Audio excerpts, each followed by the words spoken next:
राम राम भाइयों, जय हिंद। आशा करता हूँ सब ठीक होंगे। श्रीमद् भगवद गीता अध्याय 6 पूरा हो चुका था और अब 7वें को आरंभ करने जा रहे हैं हम सब।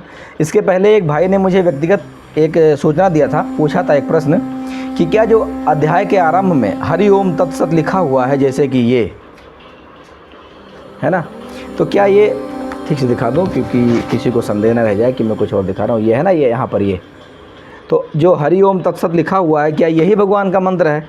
जी बिल्कुल, भगवान का मंत्र ज़रूर है, लेकिन ये बिना गुरु से लिए काम नहीं करेगा। ओम मंत्र सीधा काल भगवान का है और तत्सत सांकेतिक हैं जो पूर्ण गुरु ही देता है, और पूरे विश्व में वो एक ही होता है, दुनिया उसकी विरोधी होती है। और जो उसके शिष्य होते हैं वो बहुत शालीनता दिखाते हैं पर अंदर से खोखले होते हैं, ये भी सत्य है।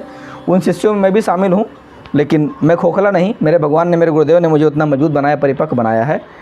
तो इस हिसाब से ओम तो काल का मंत्र है, इसमें कोई संदेह नहीं है। लेकिन जो दूसरा तत् और सत सांकेतिक मंत्र है, लेकिन इनको ऐसे जाप करने से कोई लाभ ना होगा, करिएगा भी नहीं, कोई मतलब नहीं है। जितना करोगे, जैसा करोगे, उसका लाभ तो उस हिसाब से मिलेगा ही। लेकिन उचित है कि गुरु बना के दीक्षा लें, और अगर नहीं पता है तो पूछिएगा, मैं ज़रूर बता दूँगा आप जी को। आइए अब अध्याय 7 को शुरू करते हैं।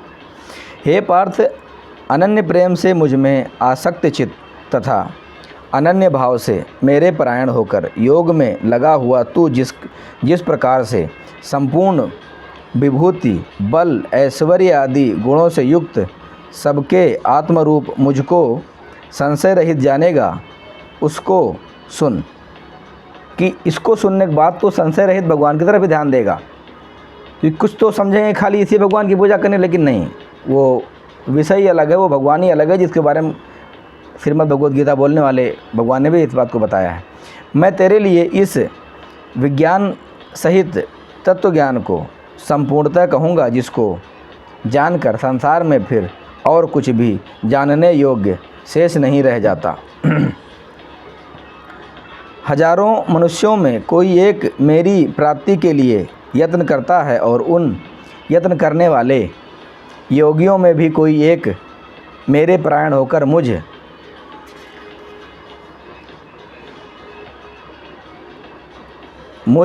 ने कुछ और भी लिखा है, हाँ, मुझको लिखा है, मुझको तत्व से अर्थात यथार्थ रूप से जानता है।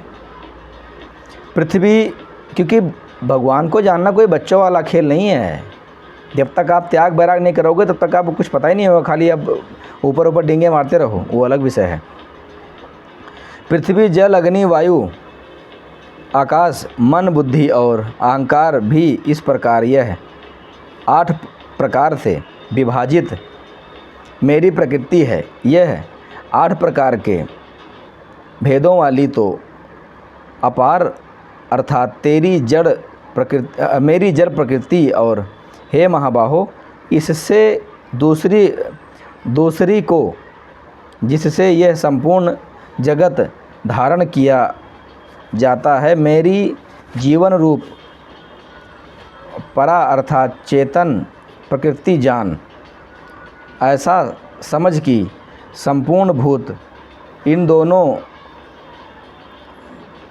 प्रतिक्रियाओं से ही उत्पन्न होने वाले हैं, और मैं संपूर्ण जगत का प्रभाव तथा प्रलय हूँ।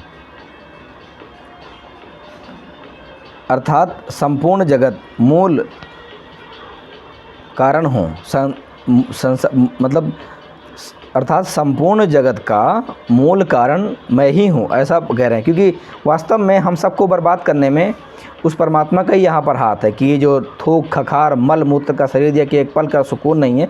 कुछ लोग सुन के निंदा कर रहे होंगे मेरी, लेकिन ये शरीर बहुत गंदी है मित्रों।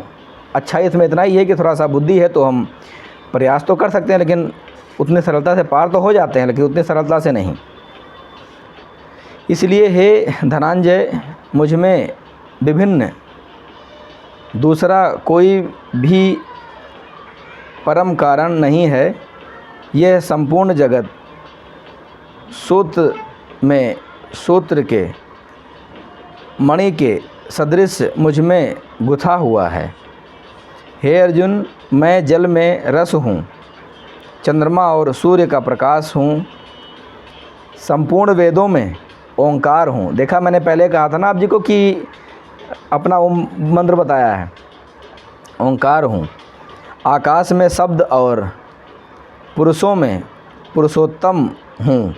पुरुषोत्तम कैसे हैं यहाँ पर? क्योंकि पुरुषोत्तम है ही हैं। हम लोग तो यहाँ बकरी की तरह हैं, जब मर्जी काटो मारो ले जाओ खाओ, तो पुरुषोत्तम है ही हैं वे, हजार भुजाएं, है ना। तथा मैं पृथ्वी में पवित्र गंध और अग्नि में तेज हूँ, तथा संपूर्ण भूतों में उनका जीवन हूँ और तपस्वियों में तप हूँ। यदि ये काल भगवान चाहे तो भक्ति से हमें 1 सेकंड में हटा सकता है, लेकिन उस परम पिता परमात्मा के नींव पे होने कारण मित्रों, यदि यही गीता कोई और पढ़ रहा होता इतना विधिवत, तो अब तक वो भयंकर दुखों में डूब जाता। लेकिन ये काल निरंजन हमारा भाई है, मेरा भाई है, मैं जानता हूँ, इसीलिए मुझे उतना परेशान नहीं कर सकता। सहायता करेगा मेरा बंदा, और उन्होंने सहायता करना आरंभ कर दिया है, क्योंकि आप सब सुन रहे हैं, यही बहुत बड़ी बात है। और पूर्ण परमात्मा तो मेरे गुरुदेव हमारे साथ में ही है, उसमें कोई संशय नहीं है। तथा हे अर्जुन, तू संपूर्ण भूतों का सनातन बीज मुझको ही जान। मैं बुद्धिमानों की बुद्धि और तेजस्वियों का तेज हूँ। ओहो, कितना बुद्धि लगा लो यहाँ पर। बुद्धि उस काल के द्वारा ही यहाँ मिलनी है, अपने आप के पास से कुछ नहीं होना है। हे भारत श्रेष्ठ, मैं बलवानों का आसक्ति और कामनाओं से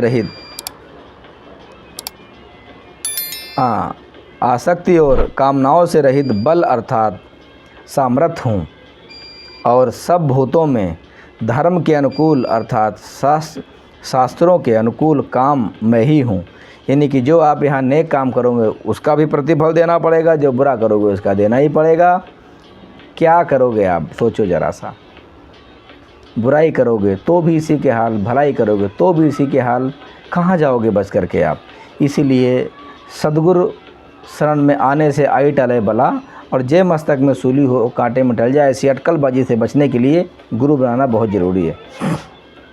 तथा और भी जो सतोगुण से उत्पन्न होने वाले भाव हैं, और जो रजोगुण से तथा तमोगुण से होने वाले भाव हैं, उन भावों को तो मुझसे ही होने वाले हैं ऐसा जान।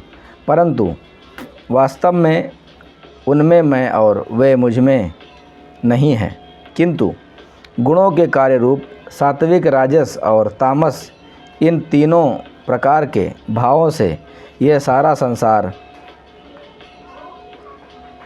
प्राणी समुदाय मोहित हो रहा है। इसलिए इन तीनों गुणों से परे मुझ अविनाशी को नहीं जानता।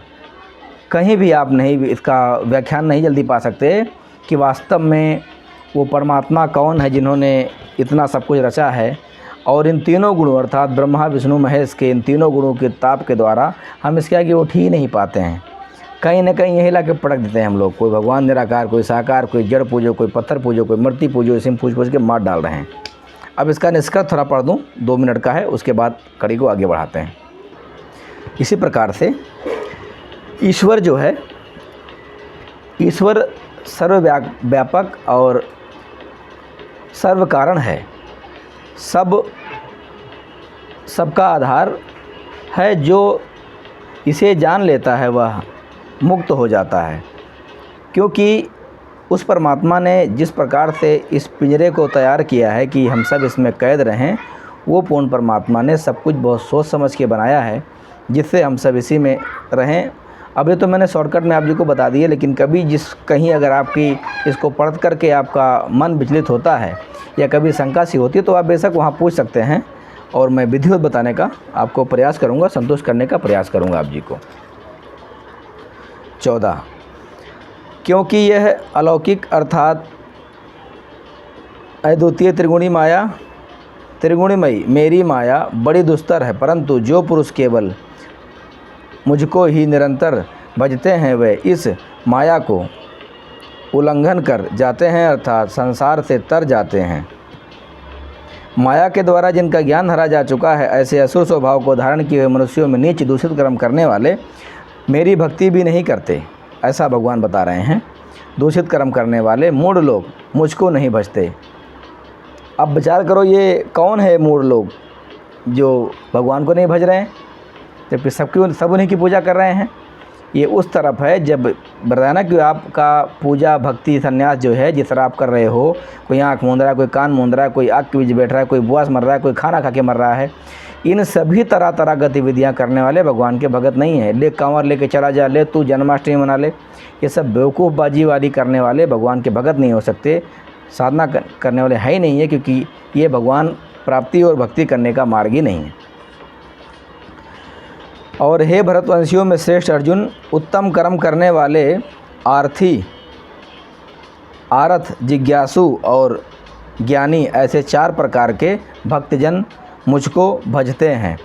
अब इन 4 प्रकार के भगत बताए हैं, 4 वर्ण है और 4 ही प्रकार के बताए हैं इन्होंने कि कौन कौन हमारी भक्ति करता है, उसको जानिए।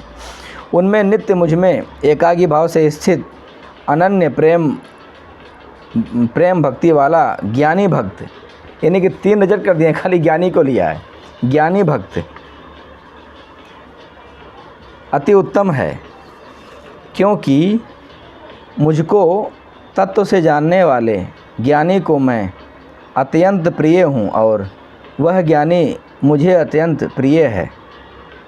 यद्यपि ये सभी उदार हैं, परंतु ज्ञानी तो साक्षात मेरा स्वरूप ही है, ऐसा मेरा मत है, क्योंकि वह मदगद मन बुद्धि वाला ज्ञानी भक्त अति उत्तम स्वरूप मुझ में ही अच्छी प्रकार स्थिति है और बहुत जन्म के अंत के जन्म में तत्व ज्ञान को प्राप्त पुरुष सब कुछ वसुदेव ही है, इस प्रकार मुझको भजता है, वह महात्मा अत्यंत दुर्लभ है।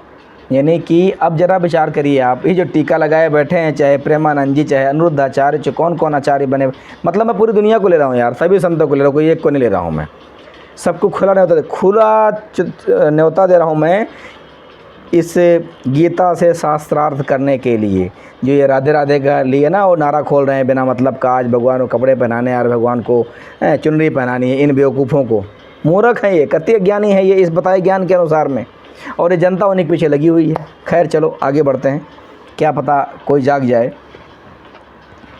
और हे अर्जुन, उन भोगों की कामना द्वारा जिनका ज्ञान हरा जा चुका है, वे लोग अपने स्वभाव से प्रेरित होकर उस नियम को धारण करके अन्य देवताओं को भजते हैं, अर्थात पूजते हैं कि जहाँ जहाँ जिसका मन लगाया वहाँ वहाँ पूज रहे हैं, लेकिन मूल काम नहीं कर रहे हैं। जो साकाम भक्त जिस देवता के स्वरूप को श्रद्धा से पूजना चाहता है, उस भक्ति श्रद्धा को मैं उसी देवता के प्रति स्थिर करता हूँ। यानी कि जिस के प्रति आप चाहोगे, ये काल भगवान आपको उसी सर पर लाके मर देगा कि ले भाई तेरा पूजा करता तो अपने लोक में संभाल, और बाद में बनाएगा आपका हलवा। ये यहाँ तक हम आ गए हैं, अब आगे आते हैं। तथा वह पुरुष उस श्रद्धा से युक्त होकर उस देवता का पूजन करता है और उस देवता से मेरे द्वारा ही विधान किए हुए उन इच्छित भोगों को निसंदेह प्राप्त करता है। यानी कि जैसा पूजा करोगे फल तो मिलेगा उसका, लेकिन वो फल नहीं मिलेगा जो एक ज्ञानी और योगी को मिलेगा, महात्मा जन को मिलेगा। तो वीडियो बड़ी ना करते हुए इसको यहीं पर रोकते हैं। ज्ञान अथाह है, आगे आनंद आता रहेगा, क्योंकि मैं ऑडियो में उतना खुल के आप सबके साथ में हंस नहीं पा रहा था, बोल नहीं पा रहा था। आप सब कुछ आपके सामने करूँगा। और इसी के साथ अध्याय 7 का श्लोक 22 तक का हम लोग समाप्त करते हैं। अगले कड़ी में फिर मिलेंगे, तब तक चैनल को सब्सक्राइब करिए, वीडियो को पूरा देखिए, और हाँ, सभी को शेयर करिए, अपने कमेंट राय में दीजिए या हमें व्हाट्सएप करिए। आप सभी से विशेष निवेदन है कि इसको रुचि कर सुनिए, त्रुटि हो अगली कड़ी में। धन्यवाद। राम राम, जय हिंद।